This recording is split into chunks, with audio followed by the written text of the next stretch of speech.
नमस्कार, welcome back to Arihant online classes. आज civics का chapter 1 democracy in the contemporary world का पार्ट 2 है। इजी पार्ट है, समझ के चलते हैं। इसमें हमें समझना ये है कि किन किन फेजेस में पूरी दुनिया में डेमोक्रेसी फैली है, कैसे कैसे फैली है। ऑल ऑफ अ सडन नहीं फैली, इसको स्लो एंड ग्रेजुअल प्रोसेस की तरह चली है। जैसे फ्रांस का जो रिवॉल्यूशन हुआ था 1789 में, हम हिस्ट्री में पढ़ चुके हैं। अगर आपने अभी तक ये टॉपिक नहीं पढ़ा है तो उस पर मैं वीडियो बना चुका हूं, उसको चेकआउट कर लीजिए। तो 1789 में फ्रेंच रिवॉल्यूशन हुआ। इन्होंने कोशिश की गवर्नमेंट चेंज करने की, उतना सक्सेसफुल नहीं हुए। कई साल बाद जाके इनको सक्सेस मिली। इससे पहले ही ब्रिटेन में कोशिश चल रही थी इसकी कि भाई अब डेमोक्रेसी स्टैब्लिश कर दी जाए, लेकिन ये प्रोसेस इतना स्लो और ग्रेजुअल था कि फ्रेंच रिवॉल्यूशन से पहले कोशिश चल रही थी, लेकिन तभी भी काफी दूर तक आकर के सक्सेस नहीं हुई, काफी टाइम तक नहीं हुई। अब ब्रिटेन की कुछ कॉलोनीज थी नॉर्थ अमेरिका में जो इंडिपेंडेंट हो गई हैं 1776 में। 1776 में ये कॉलोनीज इंडिपेंडेंट हो गई हैं।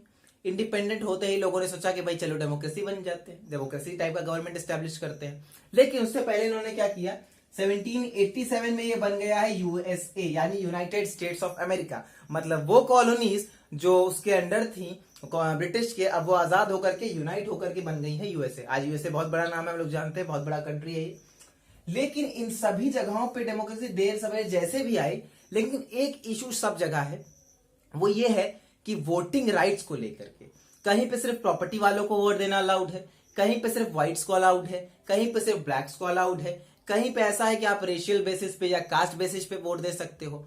इसलिए जरूरत एक ऐसी पॉलिसी की थी जहां पे सारे एडल्ट का कंट्रीब्यूशन हो।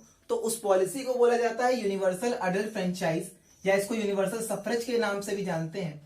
ये इसका मतलब क्या होगा? इसका मतलब ये होगा कि आपके पास प्रॉपर्टी है या नहीं है, आप गोरे हो, काले हो, पतले हो, मोटे हो, छोटे हो, हिंदू हो, मुस्लिम हो, क्रिश्चियन हो, आप ज्यूज हो, कोई भी हो, आप किसी भी कास्ट के हो सकते हो, किसी भी रेस के हो सकते हो, किसी भी जेंडर के हो सकते हो। बस आप अगर अडल्ट हैं, आप सोचने समझने की शक्ति रखते हैं, अगर आप अडल्ट हैं तो आपको वोटिंग राइट मिलेगा। इसको बोलते हैं यूनिवर्सल अडल्ट फ्रेंचाइज। मतलब हर एक कंट्री का हर वो आदमी जो कि अडल्ट है, उसके बाद बिना कोई डिफरेंशिएशन लगाए उसको वोटिंग राइट मिलना चाहिए। तो इसको बोलते हैं यूनिवर्सल अडल्ट फ्रेंचाइज। लकीली ये हमारे इंडिया के इंडिपेंडेंट होते ही लग गया था। हमारे यहाँ सबको अलाउड है, खाली आप 18 प्लस होने चाहिए वोट देने के लिए। इसी को बोलते हैं यूनिवर्सल अडल्ट फ्रेंचाइज।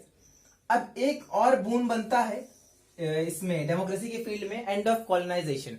देखिए ब्रिटिश ऐसा था, या यूरोप की कुछ कंट्रीज ऐसी थी कह लीजिए, जिन्होंने एशिया और अफ्रीका के काफी पार्ट को कॉलोनाइज करके रखा था, मतलब कब्जा कर रखा था, जैसे ब्रिटिशर्स ने इंडिया को कर रखा था। तो जब ये कॉलोनीज धीरे धीरे खत्म हुई हैं, तो ये भी एक बूंद बना है, एक मौका मिला है डेमोक्रेसी को फैलने के लिए। कैसे कि ये कॉलोनी खत्म हुई, इंडिया में खत्म हुई, इंडिया डेमोक्रेसी बन गया। पाकिस्तान में खत्म हुई, पाकिस्तान डेमोक्रेसी बन गया। बाद में कुछ हुआ लेकिन तब तक डेमोक्रेसी बन गया। ऐसे जितने देशों में, अफ्रीका में भी एक ऐसा ही देश है जिसका नाम है घाना।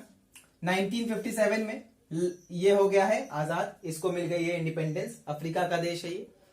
लेकिन इसने सोचा तो था कि हम बनते ही, इंडिपेंडेंट होते ही डेमोक्रेसी बन जाएंगे, और ये बना। बहुत बड़े लीडर थे जो उनके वहां के मूवमेंट में शामिल थे, जिनका नाम था क्वेम नक्रूमा। इनको पंडित जवाहरलाल नेहरू जी का दोस्त भी कहा जाता है। तो इन्होंने क्या किया, भाई लीडर थे सीनियर, तो जैसे ही देश आजाद हुआ इन्होंने अपने आप को प्रेसिडेंट घोषित कर दिया। लेकिन यहाँ गलती इन्होंने ये की कि इन्होंने अपने आप को प्रेसिडेंट लाइफ टाइम के लिए घोषित कर दिया कि भाई पूरी जिंदगी यहाँ के प्रेसिडेंट हम ही रहेंगे, क्योंकि हमने देश को आजाद कराने में बड़ा काम किया है। ये इनकी गलती थी। इसलिए 1966 में ये इनको ओवरथ्रोन कर दिया गया, हटा दिया गया। तो यहाँ पे डेमोक्रेसी थोड़ी डिप्लीट हुई, फिर यहाँ पे एस्टैब्लिशमेंट हुआ। अब एक बहुत बड़ा बून कहते हैं इसको, एक बहुत बड़ा एक्सेलरेशन कहें डेमोक्रेसी के लिए, तो वो था जब सोवियत यूनियन ब्रेक डाउन हुआ। ये यूनियन था कई यूरोपियन कंट्रीज का मिलकर के यूनियन बना हुआ था, जिन्होंने जो क्या हुआ 1991 को ये यूनियन टूट गया और 15 रिपब्लिक्स, मतलब 15 तरह के देश कह लीजिए आप, ये अलग हो गए। अब ये साथ नहीं है, पहले ये साथ थे। तो जैसे ये 15 अलग हुए, इसमें से मोस्टली जो थे, ज्यादातर जो थे, वो क्या हो गए, वो अपने आप को डेमोक्रेटिक बना लिए। तो अब एक ये भी बहुत बड़ा बून मिल गया, एक बहुत बड़ा एक्सेलरेशन मिल गया डेमोक्रेसी के फैलने को। फिर पाकिस्तान और बांग्लादेश ये 1990 में अपने आप को डेमोक्रेसी घोषित कर चुके हैं। हमारे दोनों अच्छे पड़ोसी हैं, ये अच्छे तो नहीं दोनों ही, लेकिन हाँ ठीक है, पड़ोसी हैं। King gave up his powers. Nepal में क्या किया गया, नेपाल में किंग ने अपनी पावर्स छोड़ दी है ताकि डेमोक्रेसी फैल सके। लेकिन अब यहाँ पे हुआ क्या है, 1999 में जनरल परवेज मुशर्रफ जो हैं पाकिस्तान के जनरल परवेज मुशर्रफ, इन्होंने क्या किया है, मिलिट्री रूल लगा दिया है, पाकिस्तान की थ्रोन को कब्जा कर लिया है। तो यहाँ पे डेमोक्रेसी इस टाइम के लिए खत्म हो गई, बाद में वापस आ जाएगी, इस टाइम के लिए खत्म है। 2005 में नेपाल ने कहा, किंग ने कहा भाई हमको हमारी पावर चाहिए और हम किसी गवर्नमेंट को, इलेक्टेड गवर्नमेंट को नहीं मानते हैं, तो यहाँ के किंग ने अपनी पावर रिस्टोर कर ली। तो ये दोनों बड़े झटके लगे, लेकिन इसका मतलब ये नहीं हुआ कि डेमोक्रेसी फैली नहीं। आप ये जान सकते हैं कि 2005 तक दुनिया के 140 यानी 140 कंट्रीज ऐसी थी जो डेमोक्रेटिक ऑलरेडी हो चुकी थी 2005 तक। तो ये बहुत बड़ा अचीवमेंट था, बहुत तेजी से फैली डेमोक्रेसी। ऐसे ही डेमोक्रेसी का क्या हुआ, ग्रोथ आगे बढ़ता गया। क्वेश्चन ये उठ के आता है कि क्या सारे ही देश ऐसे हैं जहां सबको बोलने की आजादी है? इसका आंसर ऑफ कोर्स नो है। इसका एक बड़ा एग्जांपल है हमारा पड़ोसी देश म्यांमार, जो 1948 में हमारे साथ ही क्या हुआ, इंडिपेंडेंट हो गया, हमारे साथ ही आजाद हुआ, लेकिन और उसी समय डेमोक्रेसी भी बन गया। लेकिन ये कहानी बहुत दिन नहीं चली, 1962 में आते ही आते यहाँ पे लग गया मिलिट्री रूल। फिर यहाँ 30 साल तक चुनाव नहीं हुए, कोई इलेक्शन नहीं हुआ, there were no election till 30 years. 1990 में आफ्टर 30 इयर्स एक बार इलेक्शन हुआ।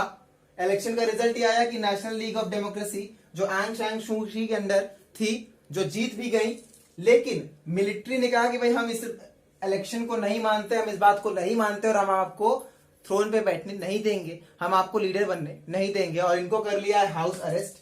बहुत सारे लोगों को अरेस्ट कर दिया गया, जिनको जरूरत थी उनको मार भी दिया गया है। और 6 से लेकर के 10 लाख, लगभग 6 लाख से लेकर के 10 लाख पीपल ऐसे हैं जो अपनी जगह से डिस्प्लेस हो गए, कहां गए, इधर उधर हो गए, किसी को पता नहीं चला। ये इस समय का ऐसा माहौल था। जबकि एक ऐसी लीडर है कि जिनकी व्यूज को पूरे दुनिया में बहुत सराहना दी गई, इन्हें नोबेल पीस प्राइज भी मिला। ये एक इंपॉर्टेंट टर्म है, नोबेल प्राइज मिला इनको, नोबेल पीस प्राइज मिला। लेकिन इसका कोई फायदा हुआ नहीं, क्योंकि म्यांमार में डेमोक्रेसी आई नहीं। अब इसके बाद बात आती है दिमाग में कि भाई सब कुछ इतना डेमोक्रेटिक चल रहा है, सब कुछ इतना बढ़िया चल रहा है, तो क्या ऐसा भी है कि पूरी दुनिया डेमोक्रेटिक है?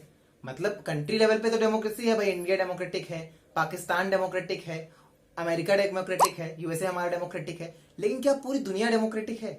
मतलब अगर हम वर्ल्ड गवर्नमेंट की बात करें तो क्या कोई वर्ल्ड गवर्नमेंट है ऐसी जो पूरी दुनिया को काबू करती हो? तो इस सवाल का सबसे बड़ा जवाब है a big no. There is no world government. कोई भी ऐसी गवर्नमेंट नहीं है जो कोई ऐसा ऑर्डर निकाल दे जिसे सारे देशों को मानना होगा, ऐसी कोई गवर्नमेंट नहीं।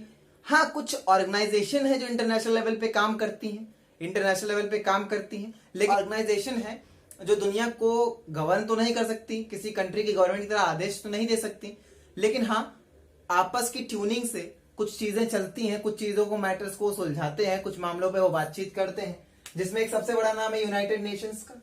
इसके मेंबर्स है 193। ये पूरा डेटा 2012 का है, 2012 का डेटा है, क्योंकि बुक का वही डेटा है, हमें वही डेटा मान के आगे चलना है। तो 193 मेंबर्स हैं इसके, यूनाइटेड नेशंस के। ये 193 मेंबर्स क्या करते हैं, यहाँ पे एक जनरल असेंबली बैठती है, यहाँ पे बैठती है एक जनरल असेंबली, जैसे हमारे देश में पार्लियामेंट होती है, किसी भी देश की पार्लियामेंट बैठती है, उसी तरह की। हर मेंबर का यहाँ एक वोट होता है और कई मुद्दे ऐसे हैं जिसपे यहाँ पे फैसला लिया जाता है। दूसरा ही इसी का पार्ट है यूएन सिक्योरिटी काउंसिल, जो 15 मेंबर्स का है। तीसरा है इंटरनेशनल मॉनेटरी फंड, ये फाइनेंस रिलेटेड हेल्प करता है कंट्रीज को, इसके 188 मेंबर्स हैं। चौथा है वर्ल्ड बैंक।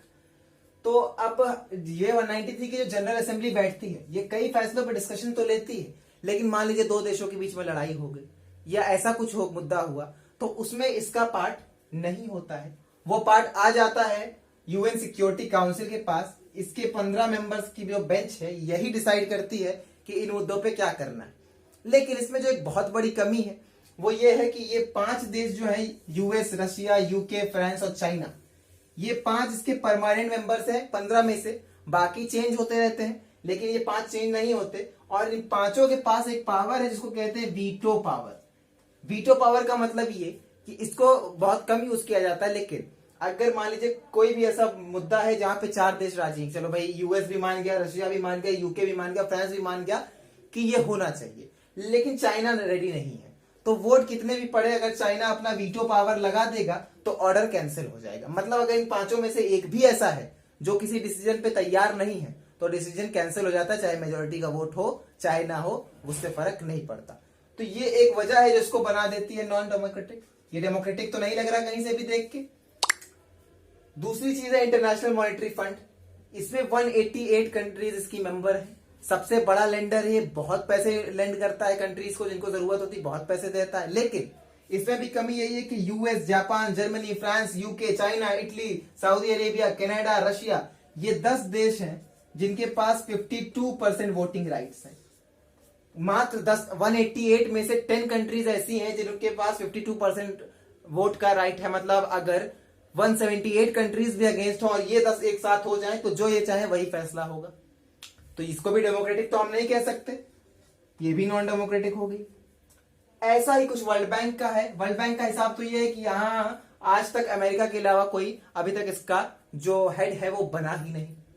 तो ये सारी ऑर्गेनाइजेशन बनाई तो पूरी दुनिया की भलाई के लिए गई थी, लेकिन अभी तक ये ऑर्गेनाइजेशन डेमोक्रेसी की बात तो करती हैं लेकिन खुद डेमोक्रेटिक नहीं है। और इनके तरीकों से ये भी पता है कि आगे डेमोक्रेसी बन जाए, इसलिए इसके लिए इन्होंने कोई कोशिश भी नहीं की है बीते सालों में।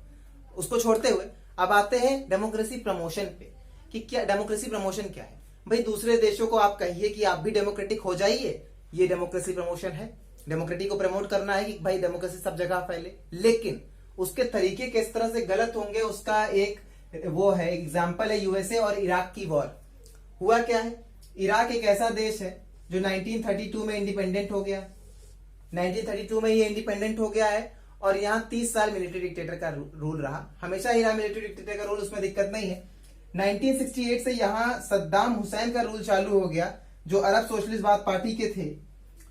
तो हुआ क्या, इनका रूल यहाँ चल रहा था। फिर 1979 आते आते इन्होंने अपने आप को एक डिक्टेटर बना लिया है, एक ऐसा डिक्टेटर बना लिया है जो क्रूशियल हो गया है।